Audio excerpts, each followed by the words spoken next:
Dhaka premier লিগের দল বদলের দিনক্ষণ চূড়ান্ত করেছে সিসিডিএম। 18 ও 19 এপ্রিল হবে ডিপিএল এর দল বদল। বিজ্ঞপ্তি দিয়ে অংশগ্রহণকারী 12 দলের নামও ঘোষণা করা হয়েছে। লেজেন্ডস অফ রূপগঞ্জকে নিয়ে অনিশ্চয়তা থাকলেও অংশ নেবে টুর্নামেন্টে।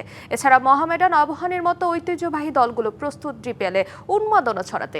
লিগ শুরুর সম্ভাব্য তারিখ 5 মে।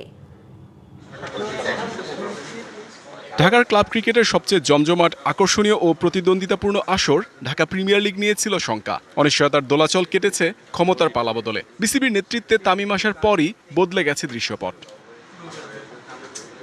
ক্লাবগুলোর সাথে বিসিবির বৈঠকের পর মিলেছে আশ্বাস।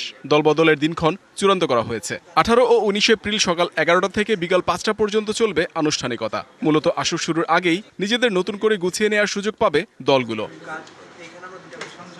এক বিজ্ঞপ্তিতে অংশগ্রহণকারী 12 দলের নামও প্রকাশ করেছে বিসিবি। লেজেন্ডস অব রূপগঞ্জকে নিয়ে শঙ্কা থাকলেও অংশ নিচ্ছে আসন্ন ডিপিএলে। এছাড়া ঐতিহ্যবাহী আবাহনী, মোহামেডান ক্লাবের সাথে গাজী গ্রুপ ক্রিকেটার্স, অগ্রণী ব্যাংক, প্রাইম ব্যাংকের মতো ক্লাবগুলো মাঠ মাতানোর জন্য প্রস্তুত হচ্ছে। খেলাটা যদি মে মাসের 5 তারিখ থেকে শুরু হয় আমাদের সকলের জন্য ভালো। ঐতিহ্যবাহী এই টুর্নামেন্ট একসময় ছিল দেশের ঘরোয়া ক্রিকেটের মূল আসর। এখনও এটি দারুণ গুরুত্বপূর্ণ টুর্নামেন্ট। ক্রিকেটীয় দিক থেকে তো বটেই, জাতীয় দলের আশেপাশে থাকা ক্রিকেটারদের রুটি রুজিরও বড় উৎস এই টুর্নামেন্ট।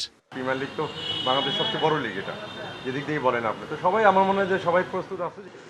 বাংলাদেশের লিস্টে মর্যাদাপ্রাপ্ত এই লিগটি দেশের ক্রিকেটারদের জন্য অন্যতম গুরুত্বপূর্ণ মঞ্চ হিসেবে বিবেচিত। জাতীয় দলের বাইরে থাকা অনেক ক্রিকেটার এই লিগের পারফরমেন্স দিয়েই নিজেদের জায়গা করে নেন। সে কারণে ট্রান্সফার উইন্ডোকে ঘিরে সবসময় ক্লাবগুলোর মধ্যে বাড়তি প্রতিযোগিতা লক্ষ্য করা যায়। Muhammad Nazim, DBC news, Dhaka. তেলের ভোগান্তিতে ক্লান্ত? এখনই কিনুন রাইডো। এক চার্জে চলুন 100 কিলোমিটার পর্যন্ত।